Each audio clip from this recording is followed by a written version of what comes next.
going with the protocol, I'll just introduce the speakers. So the first speaker we have amongst us is Advocate Piyush Mishra. He is the partner in Luthra & Luthra from Mumbai, and he is going to speak on jurisprudence on claims under CIRP and liquidation. Piyush ji leads the insolvency and restructuring practice in Luthra & Luthra Law Offices India. He has over 20 years of experience in representing the entire spectrum of participants involved in the restructuring and the insolvency and liquidation process, including COC, resolution applicants, resolution professionals, and large distressed funds. Some of his key insolvency and restructuring deals including Reliance Capital Limited, Syntex Vehicle, SKS Power, Punj Lloyd Limited, Monnet Ispat, Jhabua Power Limited, Bhushan Power Steel Limited, and so on.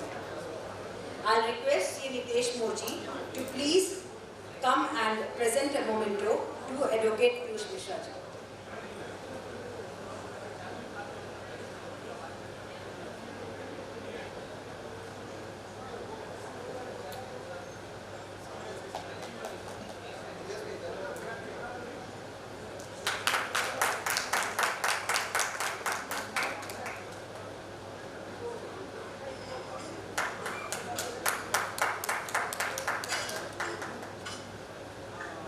Thank you, Nitesh ji. The next speaker of the third session is C.A. Sandeep Khemka ji. He is going to speak on tax implications while formulating a resolution plan or dissolution. Sandeep Khemka has been engaged in management consulting and advisory services. He has wide expertise in areas like direct tax, cross-border taxation, transfer pricing, tax litigation, reorganizations, and restructuring the FEMA advisory. He has worked with a wide range of listed multinational groups and entrepreneurial businesses across a whole range of business sectors. With his business experience, he helps clients, leading corporates in India and globally, identify and successfully leverage international opportunities. His ability to relate business objectives and strategies of clients to the tax and regulatory spectrum is unique, which has enabled him to come up with effective and practical solutions for clients. He has worked extensively with diverse set of clients. I would like now to request C.A. Neeraj Agarwal ji to please present a memento to C.A. Sandeep Khemka ji.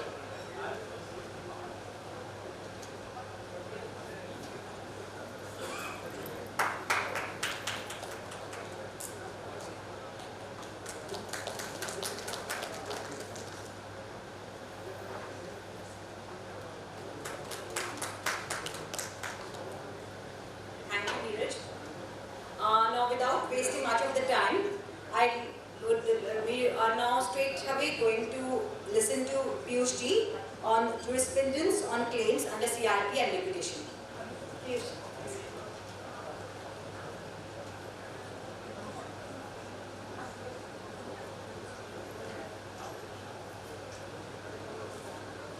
Hi, good evening everybody. I'll try to keep it short because I think you have had a pretty long day. So just quickly, I'll get into the discussions. By now, I'm sure most of you are familiar with architecture of IT. I'll just link you to the basic idea of claims. Sorry, is it clear? Yes.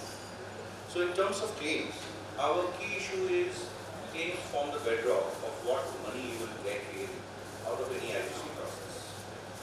So it has to be filed in a time-bound manner because obviously completing the whole issue in time, the whole resolution process in time is one of the key objectives of IBC. However, of course, that is preceded by the idea of value maximization. And the idea of value maximization, of course, is related to the value that is given. So in effect, when we are looking at IBC process, is the claims and the claim filing process that determines realistically what a particular creditor will get out of it. Ultimately, IBC is nothing in any insolvency exercise. The idea is to break down all relationships into monetary relationships and identify the money payable to the relevant parties. In that sense, the key IBC principles that come into play is timely recovery, maximization of value, the distinction between the classes of creditors, namely financial creditors, operational creditors, and other creditors. And we will get into all of that shortly. If you see the claim, word in IBC is very broadly defined. Whether it is disputed, undisputed, crystallized, fixed, legal, or equitable, all of it is covered. It is covered simply because claim is the basic definition that allows a party to present its case in IBC once the whole matter has been admitted in IBC and NCLT. It could include a right to remedy a breach of contract, and this is relevant for us because everything ultimately represents a claim, and therefore we advise our clients when they are filing claims as a creditor to put everything in. Obviously, as you can see, there is always a difference between an admitted claim and a non-admitted claim. There is always that gap, and that comes in because some of these claims fall through. In our experience, we have seen people making claims for damages which are not really liquidated or crystallized, loss of profits. Those are the kind of claims that an RP would not admit simply because they are adjudicative functions. So an RP function is not really adjudicatory, it is pure administrative when it comes to claims. Therefore, they will not get into anything that requires a judicial determination, and crystallization of damages, for example, is one such category. And therefore, it is critical that while for a party to assert all its claims, one has to be realistic about whether those claims will get admitted or not, and what claim gets admitted. Primarily, of course, it will include a principal, of course, it will include interest, it can include liquidated damages, but the question is it crystallized or not? And whether, in fact, there is a debate on jurisprudence around it. Originally speaking, liquidated damages will be included only if it has been backed by a judicial determination. But in IBC, that principle may not apply. In effect, that's why innovator says claim in IBC means a right to payment even if it is disputed. Now, it has to be clear that, as I said earlier, the claim need not have matured. So, for example, the debt may be due and payable at a later point of time, but once the company has gone into IBC, a default has occurred in effect, or a cross default has been triggered in. I will make my full claim against the corporate debtor. I don't necessarily need to accelerate my debt for that purpose. I need to do it at the time of filing in NCLT. But as far as filing a claim is concerned, my full amount will go in because obviously that's how the distribution to me will come. I think Swiss tribunals, they captured it well when they say claim gives rise to debt only when it is due, and default occurs only when debt becomes due and payable. It is not paid by the debtor. Submission of claim, well, IBPI has tried through regulations to regulate. This goes to the objective that there is a public announcement of claim. The idea is people should ideally assert their rights. Limitation, that's a basic principle, right? I mean, if you don't assert your rights and you sit on it, you lose those rights. IBPI has tried to put in that and say in regulations, look, can you submit your claims within a period of 90 days from the ICD because the public announcement has already taken place. We just heard in IU, the notices go. So there is a lot of information flow in relation to the CIP process. That said, courts have always taken a view that the process, could be missed out by people considering the kind of economy we are and the kind of connectivity issues we may have. And therefore, they have always treated the resolution process claim submission timelines as directory. There are quite a few timelines that are directory in IBC, even though expressly provided for. So that's an issue. And therefore, Anclad said in Surya Pharmaceuticals that they are directory. We by and large treat it as directory till the time the plan is actually put forward. Because at that point of time, distribution is already crystallized. There have been times when people have filed claims even after that, but historically that was permitted.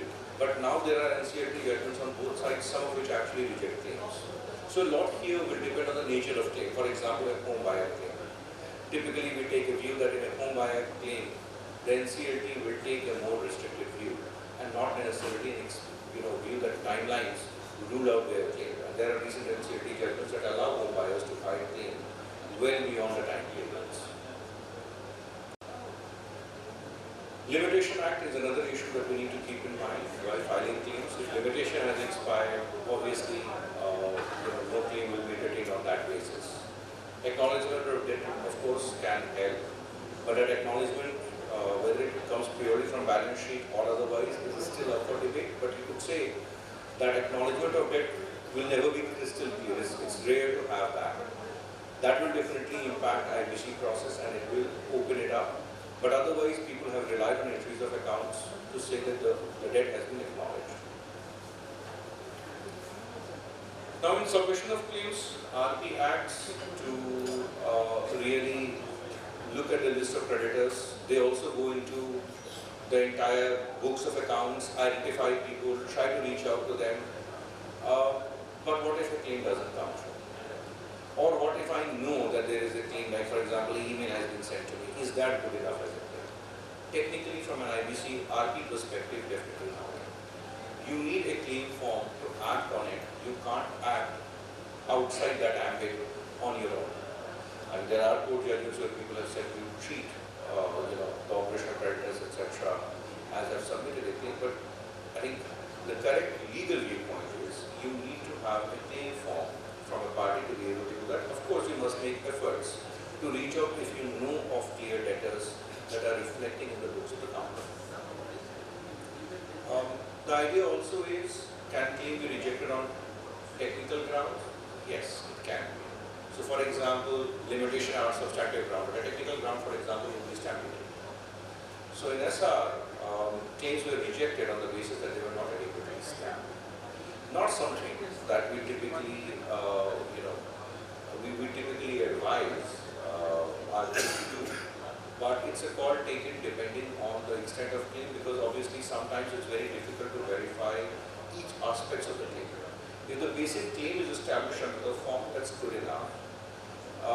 The reason why we say the more claims are admitted, the better it is because a resolution applicant that comes in, rather than walking into indeterminate claim scenario for the longest time, would just wipe out the admitted claims and get a clean cover. If instead there is a dispute lingering on, that creates uncertainty in distribution as well as in terms of how the RA will treat it at a later point of time. So it creates twofold issues for us, intercreditor as well as from a resolution applicant perspective. From a pure classification of claim, of course, there is financial creditor, there is operational creditor, and there is the category for the secured creditors. An example will be the way JP judgment looked at secured creditors, which are not really financial creditors because they have not disbursed the money. I think the key difference is the financial creditor actually disburses money or has lent on the basis of a guarantee to the corporate debtor. If there is no direct disbursal of money or a guarantee underlying to it, in effect the person is not a financial debtor. So all third-party securities, in case of JP Supreme Court judgment, they even said mortgage is not good enough. Though you had a mortgage over the assets as a third-party security, there is no money flow there. I think the point that is relevant to keep in mind is mortgage always has a covenant to pay. So our prevailing view at that point of time was, if there is a covenant to pay, it's akin to a guarantee. Of course, limited by the amount of mortgage debt within this, and that flows from law. Every mortgager under law has to undertake to pay out the amount of mortgage. That covenant to pay is integral under law to a mortgage deed, not to a pledge, not to a hypothecation. So our view was, this should be good enough to say if there is a mortgage, you will be a financial creditor. But currently the jurisprudence where it stands, post-Supreme Court judgment, apparently not. So it's ideal then to have a covenant to pay, rather than rely on a covenant to pay, to have a corporate guarantee before it is admitted as a financial debt. Operational creditor comparatively is the easier one. Everything, while it's defined in a negative term, but as long as it is in relation to provision of goods and services, not necessarily by the corporate debtor. So for example, if I have a premise given on rent, technically I am providing the services, I am just getting rent. But if he has given me a security deposits, deposits and advances, then those will be treated as operational creditors. So one item to consider is where there are advances given, which is very often in the operational credit scenario, you will have advances. What is the categorization of those advances? Normally, the safe principle to consider is if the underlying contract is operational in nature, obviously it is operational debt, not a financial debt. The same principle applies even if there is a guarantee for an operational debt, because in effect you can't change the guarantor's liability is coextensive with that of the borrower in that sense. And therefore, that doesn't fundamentally change the nature of guarantee. Just because it's a guarantee doesn't mean it's a financial debt. A guarantee for an operational debt would be an operational debt. I think I'll skip this because this is more about the distinction between operational and financial debt.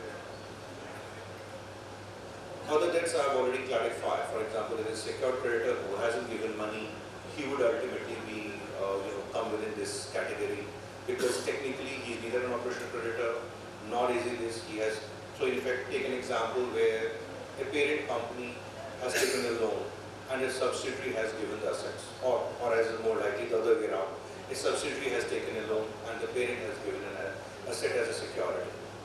Technically speaking, for the parent company, that creditor would not be a financial creditor. He would be another creditor, even though he has security over the assets of that company. Contingent claims, of course, is a problem because a moratorium comes into play.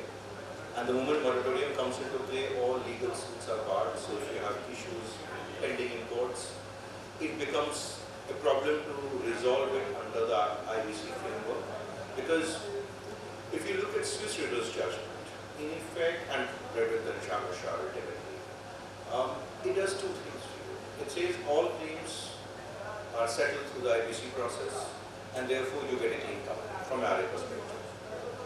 It says all claims that even if not filed would be covered and it will be cleaned of that. You can't come up later with a claim and then say, look, this is not resolved. But there is a third set. What about contingent claims that were pending? So I have a proceeding going on. What happens for those proceedings, and ultimately the judgment is in favor of a counterparty, how does he get paid? So from SR onwards, we have typically admitted it at rupee 1 and said, look, I can't, because I don't have adjudicated function as a resolution professional, I can't really ascribe a value to it.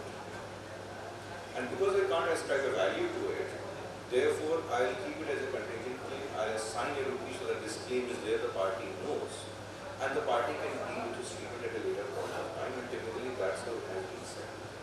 So a disputed debt always presents a problem, or rather a disputed claim, counterclaim in an arbitration or in a court of law always creates a problem in terms of settling those claims from purely under a resolution plan.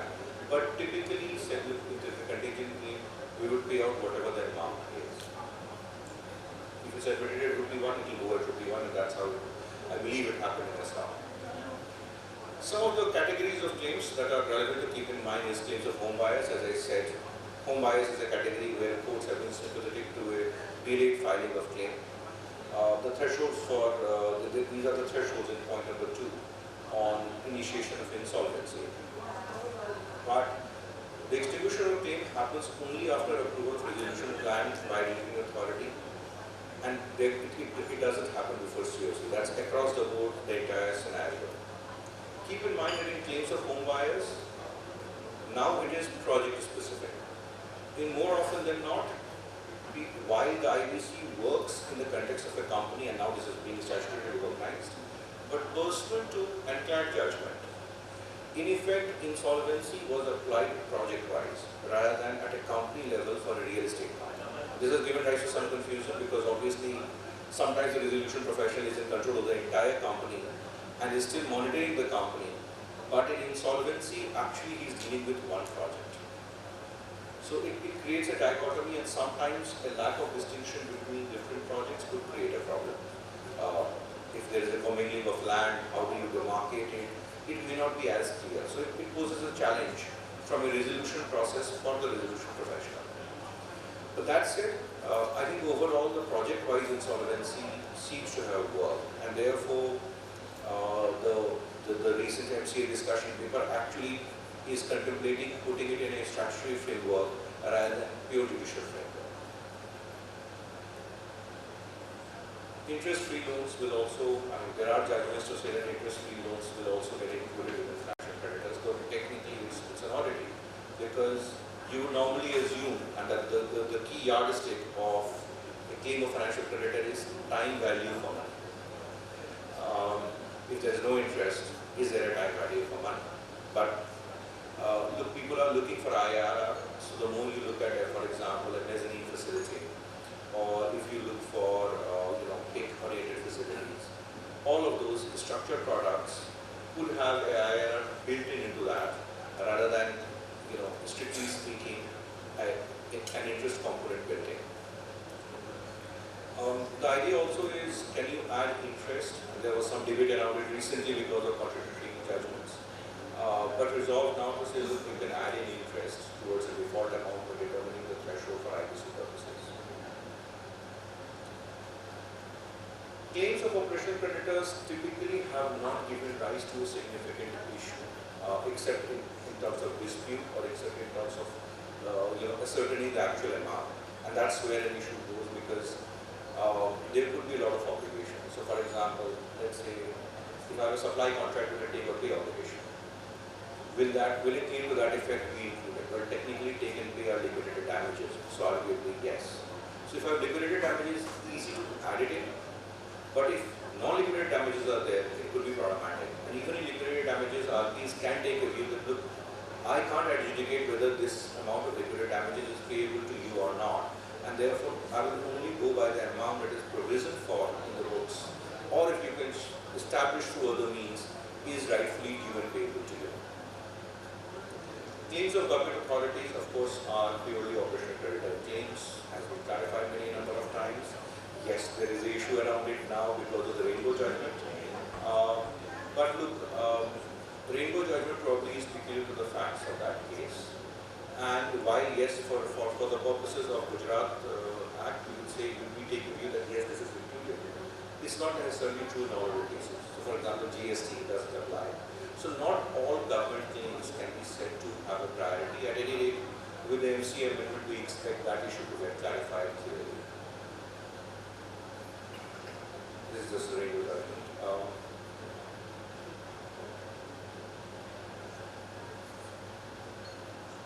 Sorry, I'm just trying to rush through it because, for example, one relevant part is in terms of provident fund, pension fund, and gratuity fund. They are not part of liquidation estate. So obviously there is this whole debate around what happens to employee dues and how they should be treated. What happens to unsecured creditors, and people are taking different views around it, more based out of practice rather than law. But as far as law is concerned, obviously the idea is employees should be treated fairly, because most of them, from a going concern basis, will hopefully continue. But as far as law is concerned, since they are not part of liquidation estate, the idea that there is a debate around whether you could tinker with that liability from PCI period as a pure claim. And generally there is a resistance around it, and I think it should not be done. One recent judgment that is relevant from a real estate perspective is agreements like collaboration agreement, JDAs, etc. They cannot come under the purview of operational debt under the IBC, because from their perspective, these agreements don't make an operational creditor per se. They are in a different nature. In terms of pledge, the idea is the creditor will not become a financial creditor because it will make a lender a secured creditor only. That was the Phoenix ARC judgment. Because it is pure, it goes back to the original idea that pledge doesn't have a covenant to pay. So it doesn't have an obligation to discharge the borrower's liabilities. This is what I was referring to when I was saying mortgage has a covenant to pay, pledge has obligation to pay. And that was it from my side. Any questions?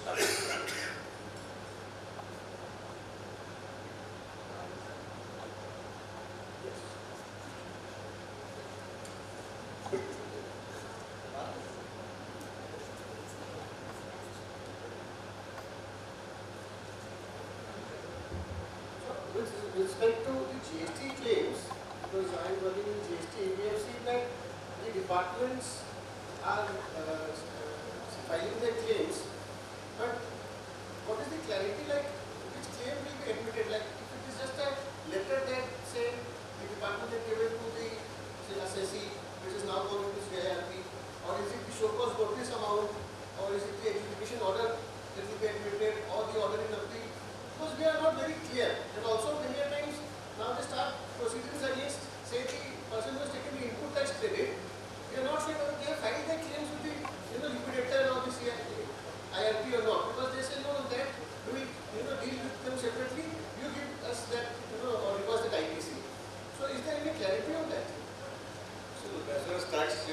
concerned, it always remains an open issue, obviously, because we are seeing during CRP process, we keep getting requests for assessment orders, pre-IBC for periods, etc.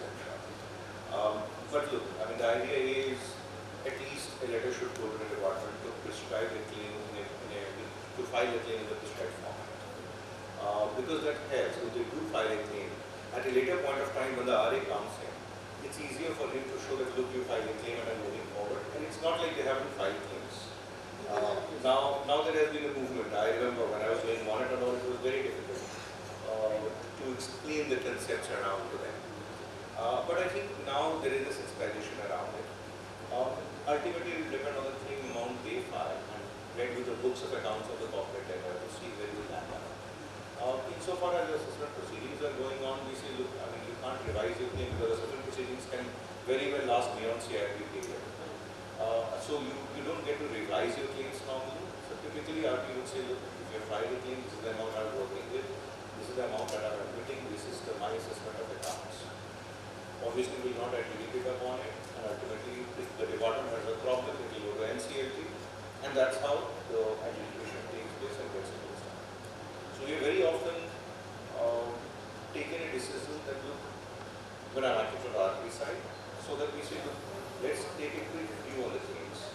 Wherever we feel that the amount is not 100% back up, or we don't have the relevant data at least, or the counterparty has failed to provide me the relevant documents.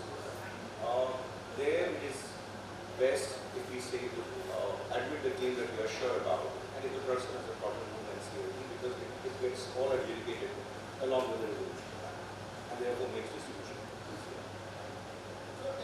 So can we come to know that whether the department has filed a claim or not with the RP? Is it available? The claims would come on the website, yes. So you would know whether claims have been filed or not. In certain cases, we have done that. So it's also about how active the RP has been. Depends on the relevant department. So we have had scenarios where we have seen EPFO, the GST department, the tax department follow up with notices properly. I have a question.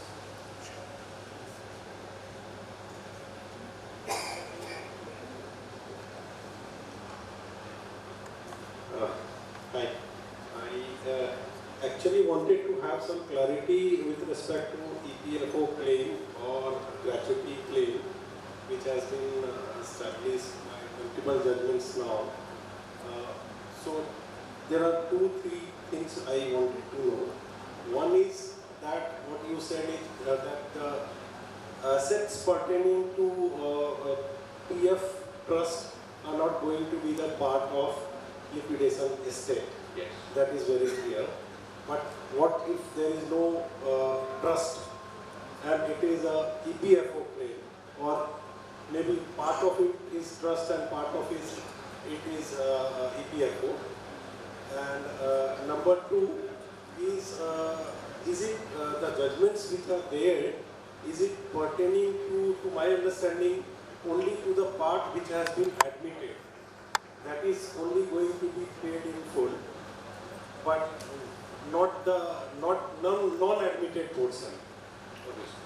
Yes. And so let's say in one of the case, I understand EPFO has not filed the claim yet. Resolution plan has already been filed with NCLT 9 months back for approval.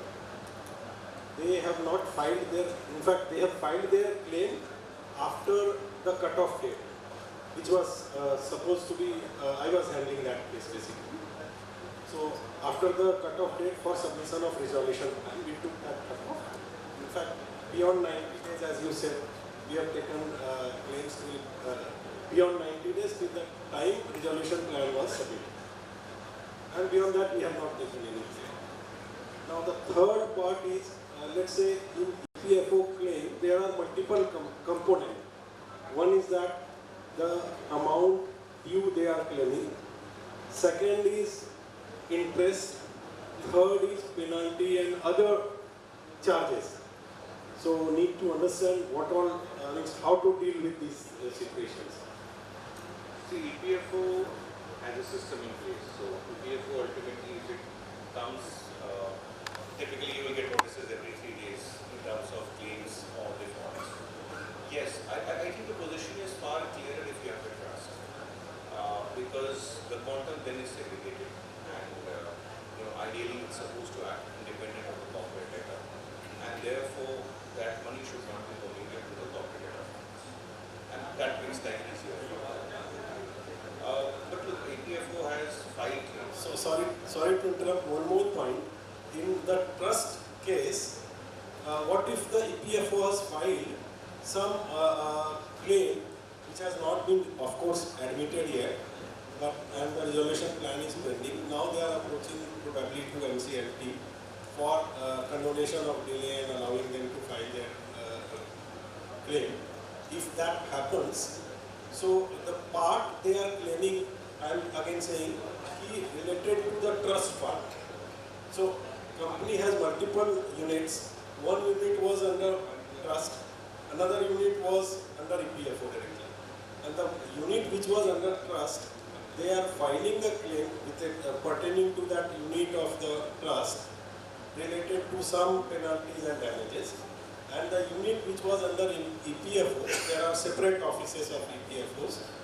So they are filing again the due amount, interest, penalty and other charges. And both have filed delayed claim which was not admitted, now they are approaching the NCLT. And the one clarity I wanted to understand in case of non-trust at all. So, okay, on non-trust, I think better, because I don't want to hold up my next speaker on that. But okay, so to answer your question, and we can have a separate chat on this. See, the normal process is EPFO principal amount, definitely you need to take it. Insofar as it is a penalty, etc., if it is pre-CIR, period, one could reasonably argue from a RP perspective that let's let it all get admitted, because it is all based on a mathematical formula unless there is a dispute around it. And therefore you would say admit it, and then the resolution applicant gets an opportunity to write it off, otherwise the resolution process gets delayed. And of course, because it is EPFO, from an NCLT perspective, there will be more similarity to the idea that this is employees' money, hard-earned money that is actually being impacted. And from that perspective, EPFO will always have a special treatment or a special place, rather than say treatment. From an NCLT perspective, it will be more lenient with EPFO claims, obviously. Therefore, in a trust scenario, because that asset is segregated, it is easier. If there is penalty, etc., depends. Normally speaking, principal amount, I would say definitely admit, which is very clear, categorical. Penalty, etc., arises because you have not deposited it in time.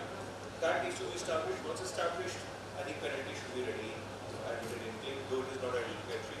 You can say that this is penalty and leave it for a discussion at an NCLT level at a later point of time if required, but otherwise I don't see a problem in acting that way. So, let's have the discussion later, because I'm holding up the next speaker. Sorry. Next set of questions we can have after the second speaker speaks. Okay, thank you. Thank you very much. Thank you. I would please invite C.A. Sandeep Khemka to please start the presentation.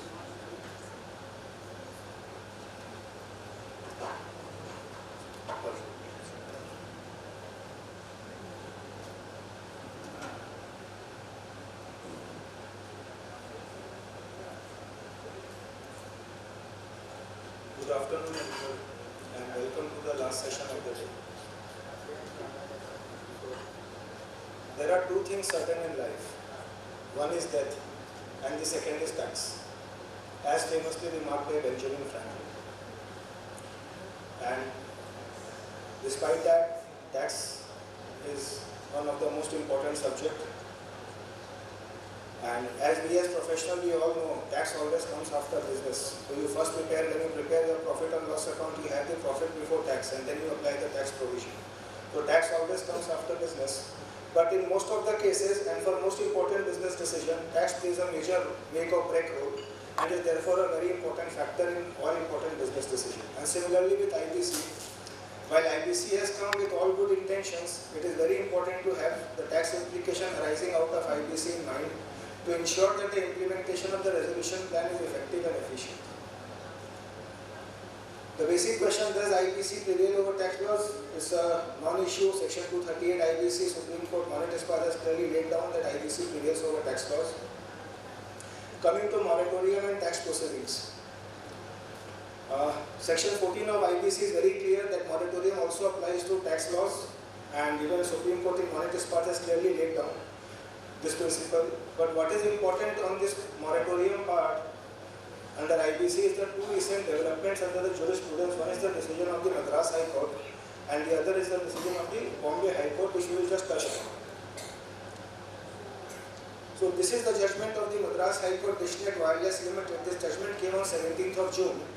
What happened is this judgment is the income tax reassessment proceedings were reinitiated after the commencement of the CIRP process. The moment the reassessment notices were issued, assessee filed a petition before Madras High Court. The court issued interim orders and asked the income tax department to proceed with the reassessment proceeding, but not to issue the assessment order.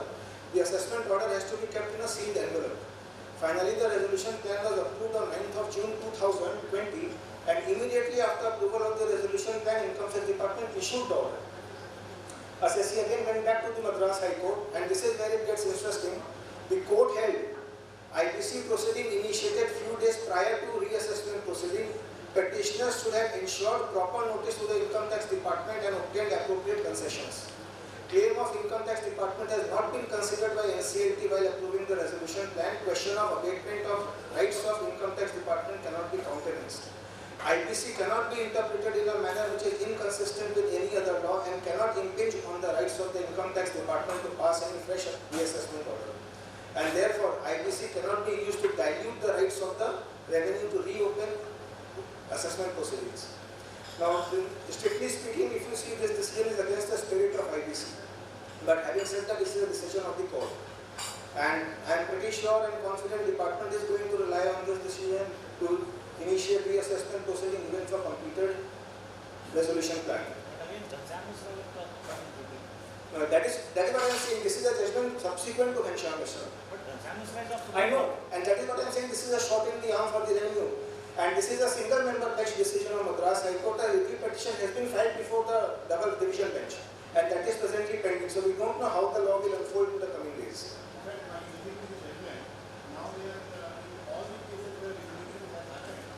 They will be issuing, yes. The other judgment is Bombay High Court Mulli Industries Limited. Now, this is the judgment in favor of the assessee. Here the reassessment notices that issued after the resolution plan has been approved, and as assessee challenges before the Bombay High Court, and Bombay High Court quashed the reassessment proceedings. Now, the worrying part here is the Income Tax Department went to Supreme Court filing an SLP against this decision of Bombay High Court, and Supreme Court has admitted the SLP. Now, that SLP is still pending. Now, this admission of SLP in the Supreme Court against this Bombay High Court and the Madras High Court judgment, the revenue is going to rely on these two developments to claim that assessment proceedings can be reopened even for completed cases. How the law will unfold, we don't know as one date, and these two matters are presently sub judice before the Honorable Court. So let's see how in the coming days this law will unfold. A very important section 194R, which has been introduced last year by the Finance Act 2022 with effect from 1st of July 22, and the recent amendment under 194R by Finance Act 2023.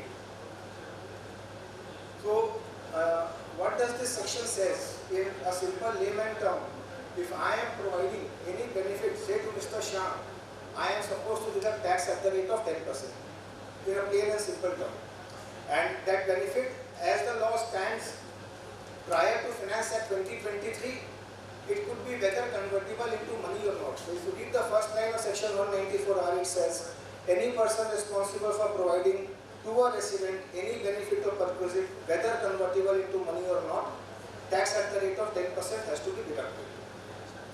The last para, the explanation 2, that has been inserted by Finance Act 2023 with effect from 1st of April 23, and this says, for the removal of doubt, it is clarified that provision of subsection 1 shall apply to any benefit or perquisite, whether in cash or in kind, or partly in cash and partly in kind. We will discuss in subsequent slides the amendment under 28/4 of the Income Tax Act, and this amendment in 194 has now been 28/4 and 194 are parallel to each other. When this what was the rationale behind bringing in 194R? So the Memorandum to Finance Bill 2022 said that the recipient of all the benefits, the recipients who receive the benefits, they don't offer that benefit in their income tax return, and therefore there is a tax leakage. In order to widen and deepen the tax base, this 194R has been introduced. But when this 194R came, there were a lot of grey areas in the market among the use of the SSE, and therefore Income Tax Department issued two back-to-back circulars, circular number 12 by 2002 and circular number 18 by 2002. So we will first come to the three important aspects. It was in the form of an FAQs, and we will just discuss three important questions under circular number 12 by 2002. The first question of circular number 2 by 2 says, 12 by 2022 says, is it necessary that the person providing benefit of perquisite needs to check if the amount is taxable under 28(4) of the Act before deducting tax under 194R? And the answer given by the CBDT circular is no. The deductor is not required to check whether the amount of benefit of perquisite that he is providing would be taxable in the hands of the recipient under section 28/4. So what does this mean? Every benefit that the recipient receives will be subject to tax even if the benefit is not taxable in the hands of the recipient. Supreme Court in Mahindra & Mahindra, very famous judgment which has been relied by everybody for the waiver of loans. It clearly said that waiver of loans are not taxable under 28(4) and 41(1). This has now been overruled by Finance Act 2023, which we will discuss in subsequent slides, and therefore the amendment under 194R read with 28(4) has a potential of taxing all loan waivers. So take for example, a bank waives a loan of 100 crore, corporate debtor benefits from the waiver, 194R gets invoked, bank to deduct 10% TDS, which is 10 crore. Will the corporate debtor or the resolution applicant fund this 10 crore upfront? And if they don't fund it upfront, will the government refuse to waive the loan? Now this is a question which the law will decide and the courts are going to decide in due course. But this is a very big question which is there now as to who will fund the, especially in case of the IBC, who is going to fund the TDS on the waiver. Question number 2 says, is it necessary that the benefit of perquisite must be in kind for section 194R to operate? And the CBDT circular clarifies that 194R brings in its scope the situation where the benefit of perquisite is in cash or in kind or partly in cash or partly in kind. Now these words written in this circular were absent under section 194R, and therefore this circular had an extra jurisdiction and was bad in law because the primary section 194R did not have this condition in cash or in kind and partly in cash or partly in kind. And therefore this year in Finance Act 2023, that amendment was incorporated under 194R to make this circular valid, and especially this question number 2 clarification valid. This is the most important part, question number 3. The question says, is there any requirement to deduct tax under 194R of the Act when the benefit or perquisite is in the form of capital asset? We all know, we have been claiming that in case of a waiver of loan which has been used for purchase of a capital asset or for strategic investments or for expansion, being capital in nature should not be taxed and should be tax free. So this question specifically points out that even if the benefit is capital in nature, Bill 94R gets subtracted. The circular clarifies there is no requirement to check whether the perquisite or benefit is taxable and under which head it is taxable.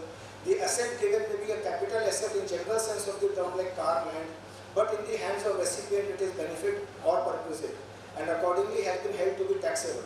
The deductor is required to deduct tax under section 194R of the Act in all cases where benefit or perquisite of whatever nature is provided. So imagine a scenario, even in case of a loan waiver which is capital in nature, now 194R gets invoked. The first question says, refer question number 3 of the earlier circular. If loan settlement waiver by a bank is to be treated as a benefit perquisite, it would lead to hardship as the bank would need to incur the additional cost of tax deduction in addition to the haircut that the bank has already taken. Will section 194R of the Act apply in such a situation? And what a fantastic solution they gave. The CBDT clarifies, it is true that the waiver or settlement of loan by the bank may be an income in the hands of the person and would put an extra burden on the bank. Hence, to remove difficulty, it is clarified that one-time settlement, loan settlement with borrowers or waiver of loan granted on reaching settlement with the borrowers by the following 10 institutions would not be covered under 194R. And what are those 10 institutions? It is public sector banks, scheduled banks, cooperative banks, ARCs, NBFCs. And specific clarification they mention. This clarification is only for the purpose of section 194R of the Act.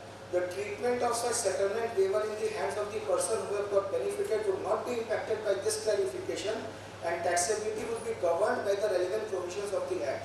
So, so far as TDS 194 is concerned, the law says only one-time settlement is carved out from the 194R provision. The important point is, does the loan waiver under IBC tantamounts to one-time loan settlement? If you see one-time loan settlement as is a parallel and an alternate form of corporate debt restructuring, and that is again governed by the RBI guidelines and individual policies framed by the respective banks, and it's completely a separate code parallel to IBC.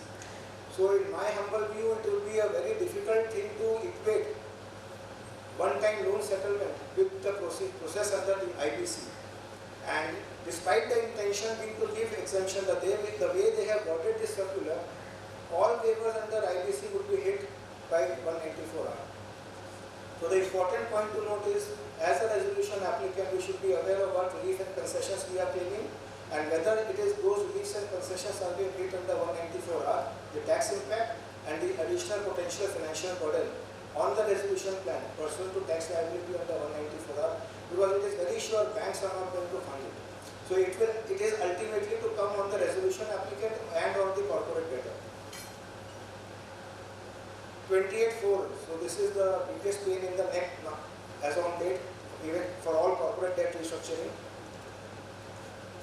So 28(4), as it stood prior to Finance Act 2023, it said, value of any benefit or perquisite, whether convertible into money or not, arising from business or exercise of profession.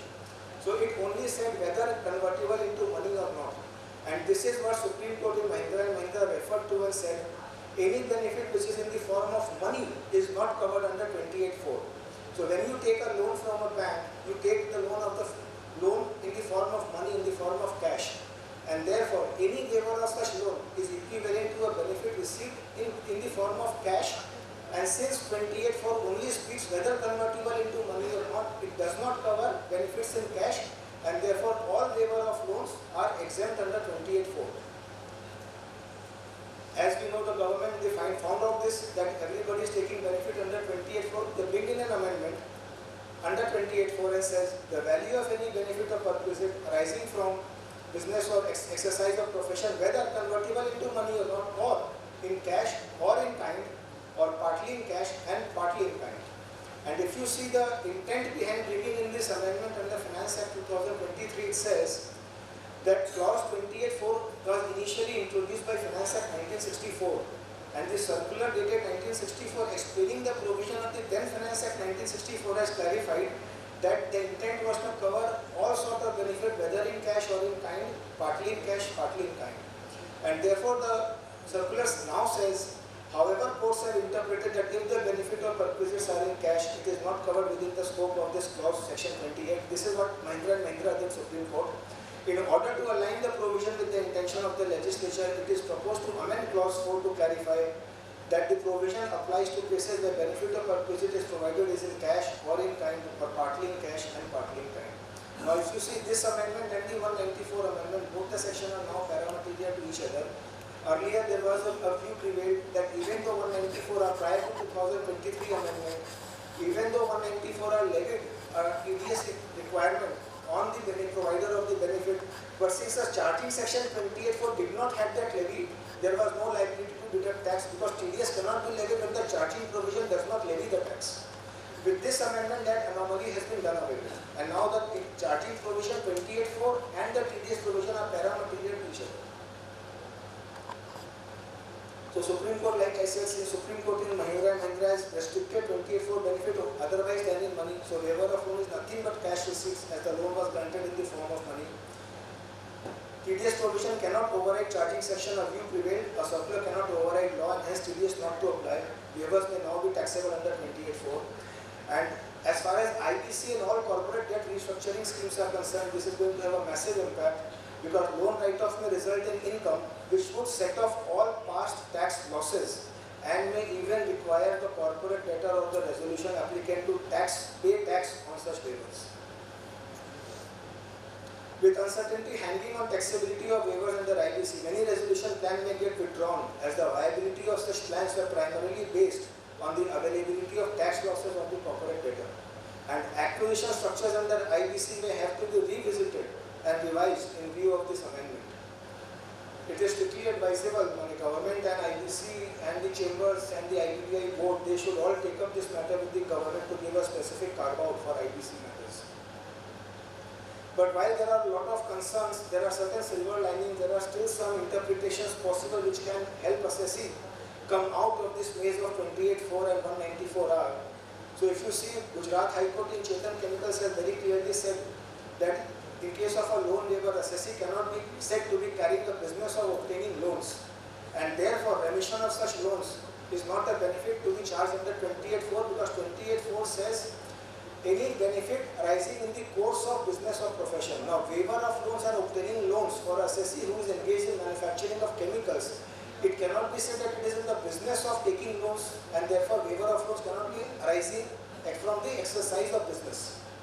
Similarly, Bangalore Tribunal in Capronic, they said waiver of principal amount of loan taken for business or trading activity does constitute income, but waiver of principal amount of loan utilized for acquiring capital asset does not constitute income. And Madras High Court in Iskar Ameco Regent said a mere waiver by the bank does not change the character of the original receipt, which was capital in nature, into that of a trading transaction. In this case, the loan was taken for the purpose of purchase of capital asset, and therefore Madras High Court said it is capital in nature and not taxable. Now, we know in our school days we have learned in accounting that for accounting there has to be two party to a transaction. So whenever a transaction happens, there has to be two sides, a giver or a receiver, a payer or a payee. Now, 28(4) says you have to get a benefit from business, and when you do a business, there has to be two party to a business transaction. Now, 28(4) effectively, if you see in case of IBC, there is a waiver of loan, it is a unilateral act by the lender.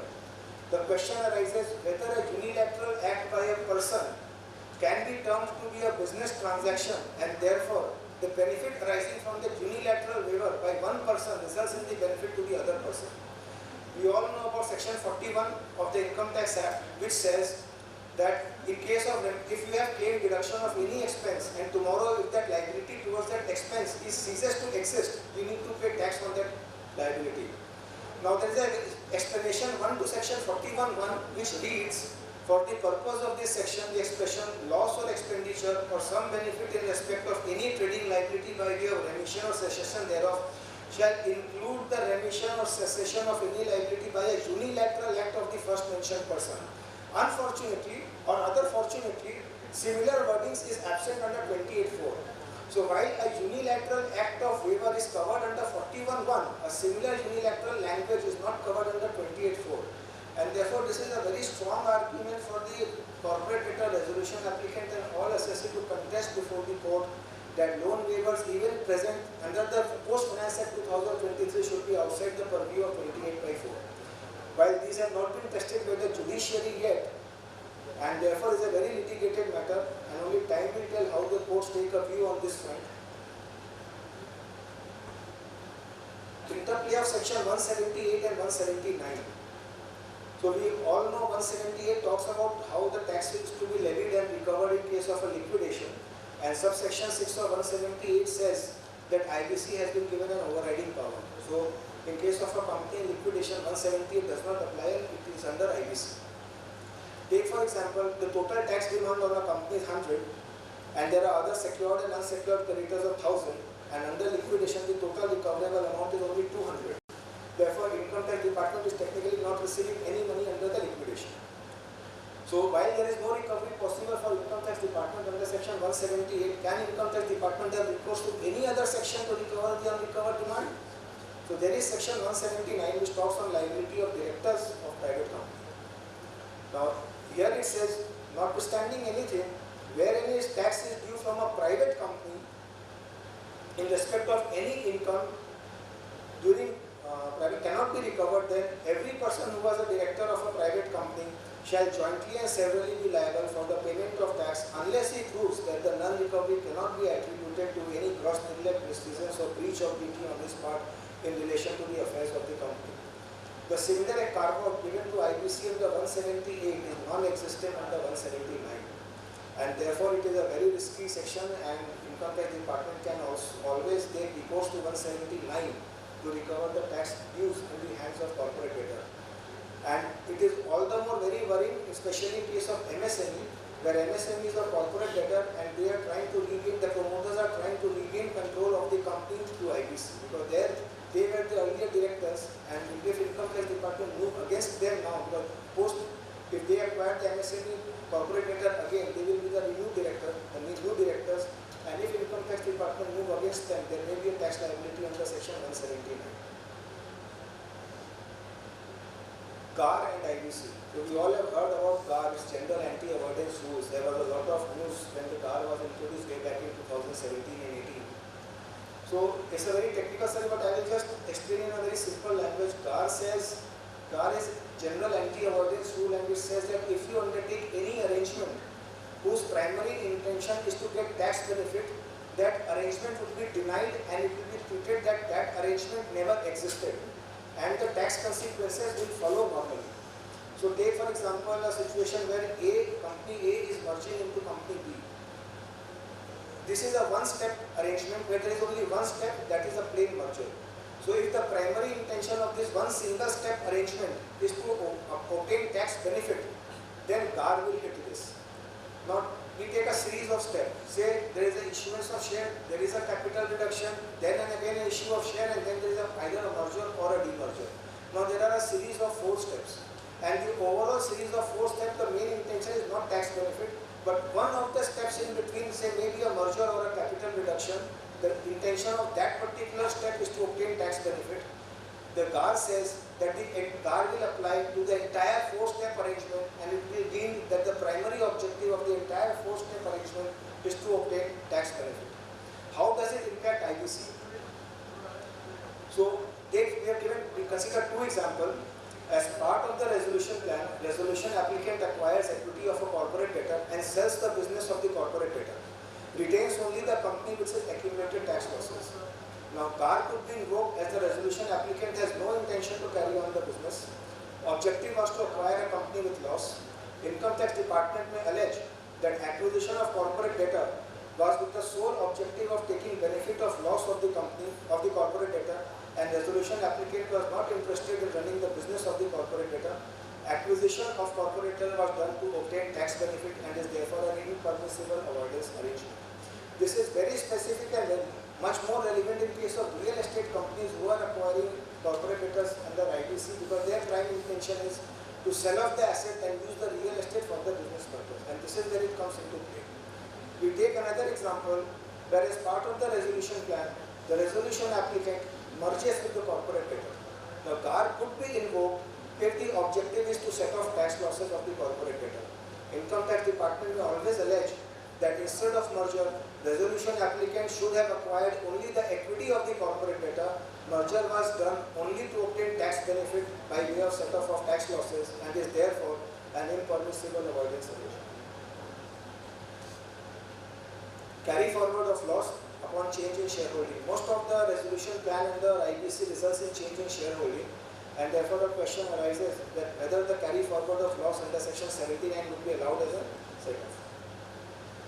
Now, there is a carve-out given under, most of us knows that under 79 there is a carve-out given that in case of change in shareholding take place pursuant to a resolution plan approved under IBC, there will be no carry forward of loss would still be allowed. But what is important, if you read clause 2 by the last paragraph, it says, nothing contained in subsection 1 shall apply to a company where a change in the shareholding take place in a previous year pursuant to a resolution plan and approved under IBC after affording a reasonable opportunity of being heard to the jurisdictional principal commissioner or commissioner. Now this is where it is very important. The addition, this is not part of an explanation, this is not part of the clarification, this is neither part of a proviso. This is part of the main conditions of section 2, which gives the benefit carve out to IBC, and it is part of the statutory provision under subsection 2, which says that the benefit will be available only when a reasonable opportunity of being heard has been afforded to the jurisdictional commissioner. Now, it's a very common sense question, who can give you an opportunity of being heard? It is only the person who has the authority to decide or pass an order. Nobody else has in a particular matter, in a particular litigation, discussion, arbitration, the opportunity of being heard can only be given by the person who has the right to decide, to pass an order, to adjudicate. And in most of the IBC cases, in almost all IBC cases, it is the NCLT. Therefore, the only, in my humble view, while there is no jurisprudence on this, the only authority who can give the reasonable opportunity of being heard is NCLT itself and not the resolution applicant. So if the resolution applicant files a copy of the resolution plan to the income tax department and says that I have given you the reasonable opportunity, in my humble view that is not an opportunity because you do not have the authority to give the reasonable opportunity of being heard to the income tax department. Now, what if no opportunity is being provided to the jurisdictional income tax department? Can carry forward loss of corporate data be denied? Can it be alleged that section 79(2)(c) has not been fulfilled and hence tax process lapse? It is important to understand why this condition was put in, what is the rationale behind this condition and how it will be practically implemented. So if you see the rationale of the transaction, let us take an example. For assessment year 16-17, the returned income has a loss of 300 crore. But the assessed loss after 143 assessment is 50 crore. And the matter is presently before ITAT, Income Tax Tribunal. Similarly, for 17-18 on a returned income loss of 200 crore, there is an assessed income of 25 crore and the matter is before CIT appeal. So for these 2 years, if you see the carry forwarders loss is not 300, but the carry forwarders loss for assessment is 16-17 is only 50 crore. And for 17-18, there is no carry forward loss, there is an income. So despite IBC having an overriding power, it does not nullify the statutory assessment order, nor does it restore the position of return being filed by the corporate debtor. And since assessment proceeding has been set aside, adjustment made by the AO to the extent of reducing the loss has attained finality. So the reason behind giving this opportunity is that the income tax department, the corporate debtors and both should be very clear what is the loss which belongs to which year and to what extent it is being allowed to be carried forward, and the opportunity ensures that the income tax department can make their objections on the loss to be carried forward. For the resolution applicant also, they should be very cautious to understand what is the quantum of loss that they are eligible to carry forward and whether they should continue the income tax proceeding or claim for a dismissal of the income tax proceeding as a part of the resolution plan, because depending upon the merits of the case, you may not like to claim dismissal of the income tax proceedings, but you may want to litigate in the higher forum because you are very certain that this assessment which has reduced the loss from 300 crore to 50 crore, the addition of 250 crore is not justified. And how does this work practically? So it will be interesting to see how it is approached by the stakeholder, the NCLT, the resolution applicant, the resolution professional during the course of IBC proceeding. And following questions could arise. Who gives an opportunity of being heard to the jurisdictional income tax department? Ideally, resolution applicant should make the losses part of the resolution applicant and provide the relevant extract. But prayer has to be made to NCLT to please issue a show cause notice to the income tax department to enable them to furnish their objection. Will NCLT pass a separate order after opportunity is being provided? Ideally, after hearing income tax department, NCLT should incorporate the objection and give its views. Is NCLT the appropriate authority to decide on eligibility or otherwise of the IBC company? Given the overriding powers under IBC, NCLT may, after hearing the objections, pass its orders accepting or rejecting the objections of income tax department.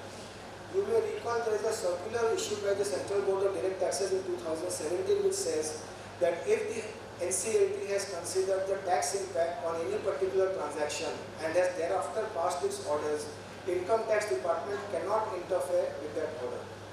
In most of the cases, even under IBC or plain 230, 231, 232 petitions under the Companies Act on mergers and demergers, there is generally a caveat given by the NCLT that the tax implications will follow and income tax department has every right to proceed as per law. Now, with this caveat, that circular does not apply. But if income tax department on a specific notice of NCLT submits its objection and NCLT examines it and incorporates it as passed on the order, Circular 2000 of 2017 will come into play because the court has considered each of the objection and has thereafter passed it. So this may give a lot of respite to the corporate debtor as well as to the resolution applicant, as it may provide some certainty to the carry forward of loss pursuant to change in shareholding. So the way forward here would be the resolution applicant to ensure proper tax due diligence and a prayer before NCLT to please issue notices to income tax department to enable them to file their objection. I know it doesn't happen, and that is where the catch is.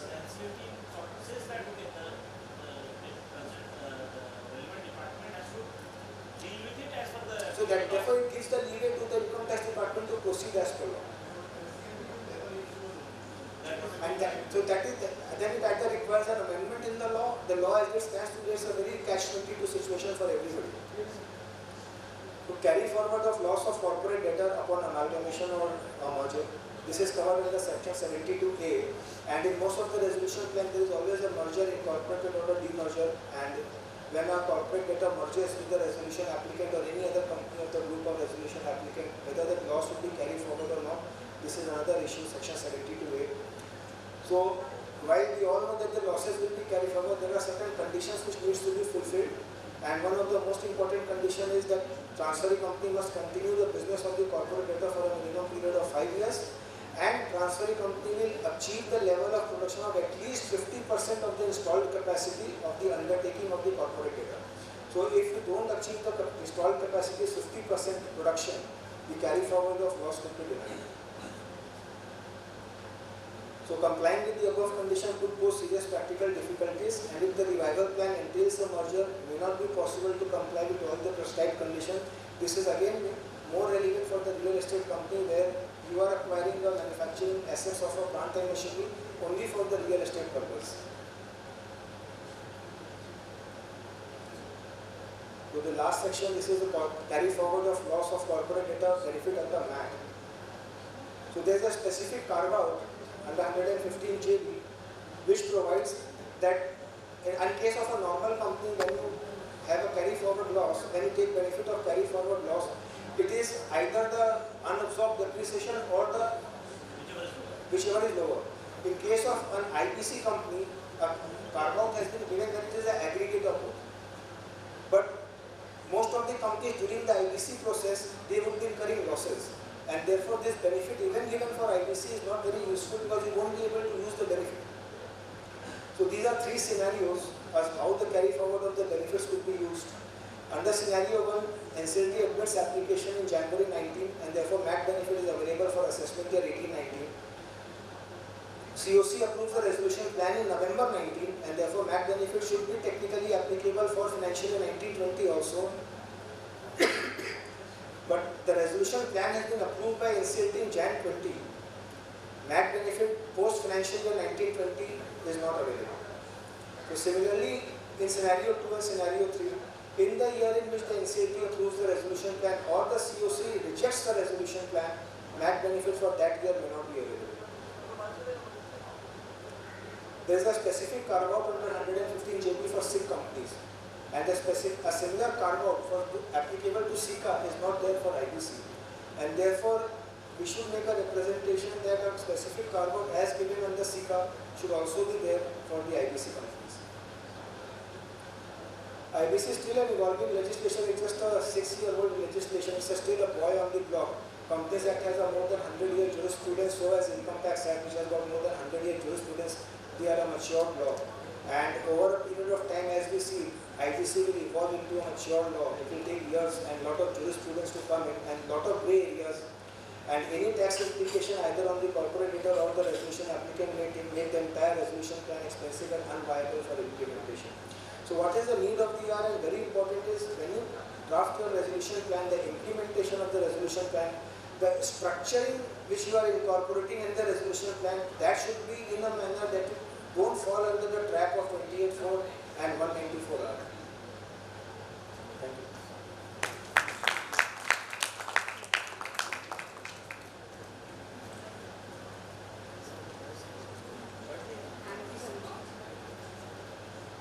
Very powerful session, and all the eyes have opened, and we have lot of big eyes what is happening, and lot of questions in our mind how to go ahead with the plans and all. So any questions?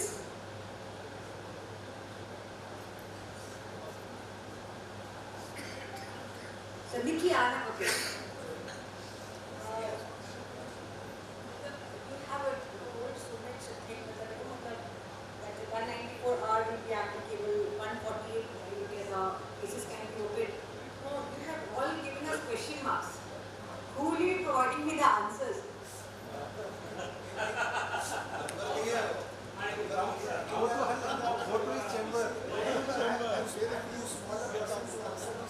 is the proposal.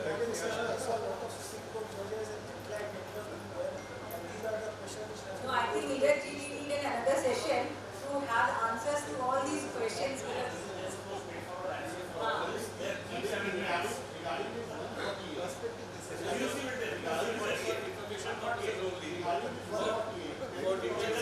Kindly approach.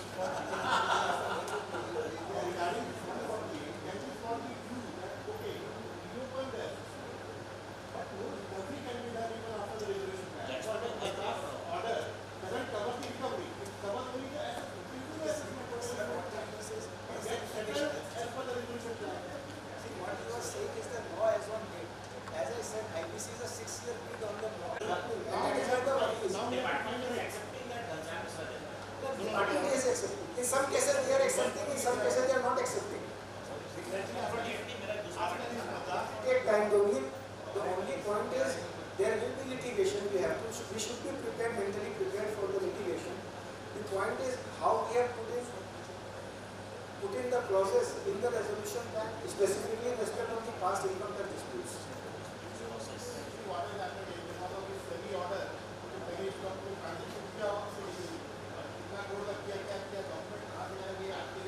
Very big challenge.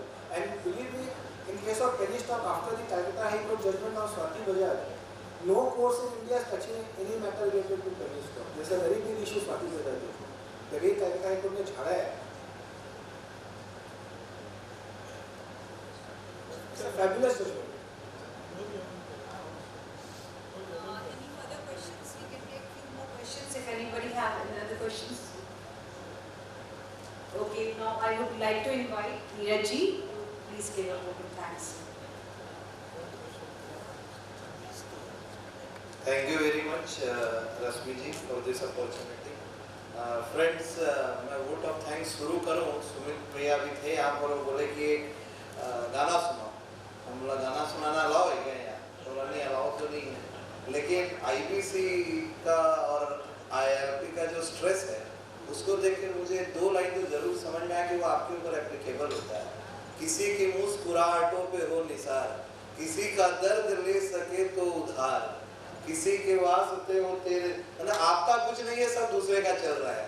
So I think ये जो पूरा law and structure, the way this has been framed, कहीं ना कहीं we are borrowing pains of other, with definitely we also have some gain. So this whole day session is going to end now, and I am very much thankful to Piyush Misra ji first, who all the way came from Mumbai, and in fact the way he has deliberated on jurisprudence on claims under CIRP liquidation, all the case laws, all the references he has given. So a big round of applause for Piyush Misra ji. Second, Sri Sandeep Khemka ji from Calcutta itself. So the kind of coverage he has done specifically for the sections 228, 4, 194, GAR, section 179, carry forward of losses, MAT. So definitely Rasmi ji is very right that sir आपने काफी सारे ingredients हम लोगों को दे दिया है. अब चाय पीने और खाना खाने के लिए आपसे अलग से मिलना पड़ेगा. So this is the role of we all professionals कि जब तक issues नहीं रहेंगे, जब तक नए sections नहीं आएंगे, evolve नहीं होगा law, तो हमारी भी ज़रूरत नहीं रहेगी. So ये होते रहना चाहिए. So with this, before we conclude this session, I think this is my duty on behalf of ACA Study Circle to present our hearty vote of thanks to our past president C.A. Jitendra Lohia ji, who has conceptualized this entire seminar and definitely has given his effort and all. We are very much thankful to our senior vice president C.A. Sumit Binani ji.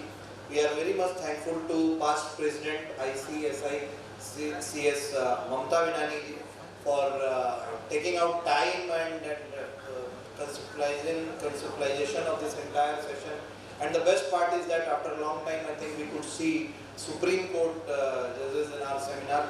So I think if we take note down of the entire day, so all the celebrated speakers were there today. Friends, I am very much thankful to all our past presidents. We are very much thankful to all our executive committee members, office bearers, And we are also thankful to our office team who has given their support for execution of this seminar. You all know about ACA, and definitely we would like to tell you that in our counter there is membership form as well. So please take inquiry about ACA, and if you really want to be part of this knowledge session in future as well, so please connect to our office. And yeah, so we have also mobile application in the name of ACAE only. You can search in Android Play Store. So there we are giving all the data, there we are uploading all the information of seminars and everything. So with that way you can be connected. Our Vice President already informed you about our future big program on 17th of June this month on GST. Please circulate this information to your colleague. We'll also have real estate conclave in the month of July. And on 26th August, we are coming with our annual conference, a signature event of our association. So that will end in Tajbata. So with this, if I have not taken the name of anyone, kindly excuse me for that. And we are again thankful to each one of you. So I think we can close this session by having a group photograph. जो अपने पेड़ में अच्छे आम बचे हुए हैं, वो सब अभी आ जाए. क्योंकि सुबह से आप लोग बैठे हुए और अभी जो बचे हैं वो खास है. आइए इस ग्रुप फोटो में आए, एंड आई एम श्योर कि ये ग्रुप फोटो अगले जर्नल का कवर पेज बनेगा. तो आपको अच्छा लगेगा कि लास्ट तक रुकने का ये बेनिफिट भी है. प्लीज आप लोग भी आ सकते हैं. आइए Everyone please come. हाँ, जो मेहनत की है 5 बजे तक रुकने का.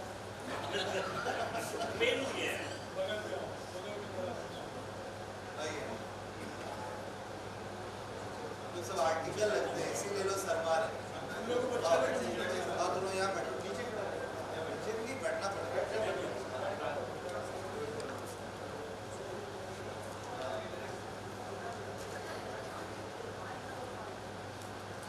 तो पिछले चला अभी तो एक शॉट नहीं है.